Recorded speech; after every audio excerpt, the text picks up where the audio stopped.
श्री गणेशाय नमो।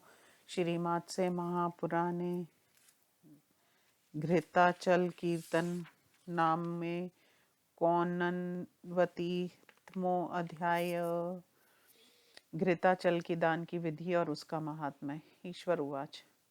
अन्तः परं प्रवक्ष्यामि घृताचलमनुत्मम तेजोमृतमय दिव्यं महापातकनाशनम् विंशतया घृतकुम्भा नामुतं स्याद्घृताचला दशभिमर्दयं प्रोक्ता पञ्चभिस्त्वधमा स्मृता अल्पवित्ता प्रकुर्वृत दुभायामि विधानता विश्वकम्भपर्वतांस्त दच्चतुर्थाशेन कल्पयेत् शालितण्डुलपात्राणि कुम्भोपरि निवेशयेत् कारयेत् सहन्तानुचान् यथा शोभं विधानता वेष्टयेच्छुकल्वासोभिरीक्षुदण्डफलादिके धान्यपर्वतवच्छेषं विधानमिह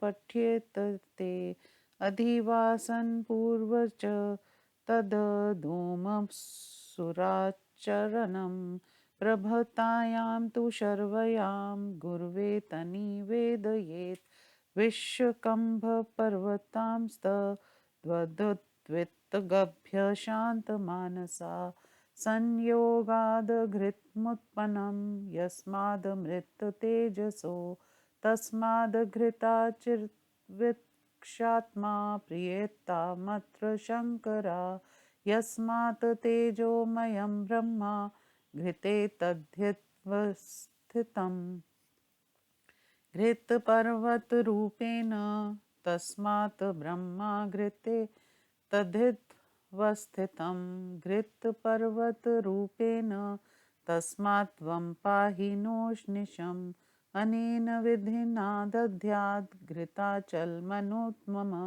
महापातकयुक्तोऽपि लोकमाप्नोति शाम्भवम् हंससारसयुक्तेन खिण्डनीजालमालिना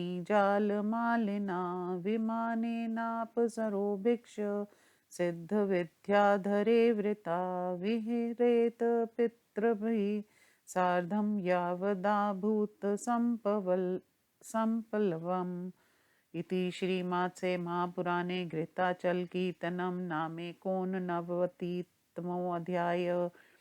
हिंदी अनुवाद। ईश्वर ने कहा, नारद, इसके बाद मैं दिव्य तेज से संपन्न अमृतमय और महान से महान पापों का विनाशक श्रेष्ठ घृताचल का वर्णन कर रहा हूँ। 20 घड़े घी से बने हुए घृताचल उत्तम, 10 से मध्यम और 5 से अधम साधारण कहा गया। अल्प वित्त वाला भी यदि करना चाहे तो वह 2 ही घड़े घृत से विधि पूर्वक घृताचल की रचना करके दान कर सकता है। पुनः उसके चतुर यश से विषकंभ पर्वतों की भी कल्पना करनी चाहिए। उन सभी घड़ों के ऊपर अग्नि चावल से परिपूर्ण पात्र रखा जाए और उन्हें विधि पूर्वक शोभा का ध्यान रखते हुए एक के ऊपर एक रखकर ऊंचा कर दिया जाए। उन्हें श्रेष्ठ वस्त्रों से परिवेष्टित कर दिया जाए और उनके निकट गन्ना और फल आदि रख दिए जाएं। इसमें शेष सारा विधान धान्य पर्वत की ही भांति बतलाया गया है। देवताओं की स्थापना, हवन और देवार्चन भी उसी प्रकार करना चाहिए।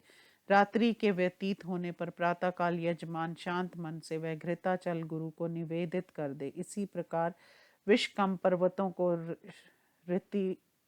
ऋत्विजों को दान कर देने का विधान है। उस समय इस अर्थ वाले मंत्र का पाठ करना चाहिए। चूंकि अमृत और अग्नि के संयोग से घृत उत्पन्न हुआ है, इसलिए अग्नि स्वरूप विषात्मा शंकर इस व्रत से प्रसन्न हो।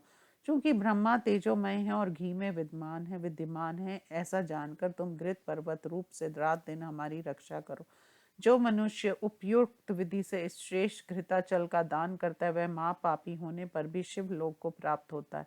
वहां वह हंस और सारस पक्षियों की चित्रकारी श्रुद्र घंटिका किंडिनी जाल से सुशोभित तथा विमान पर आरूढ़ होकर अप्सराओं, सिद्धों और विद्याधरों से घिरा हुआ पितरों के साथ प्रलय काल तक विहार करता है। इस प्रकार श्री मात्स्य महापुराण में घृताचल कीर्तन नामक 89वां अध्याय संपूर्ण हुआ। ओम नमो शिवाय।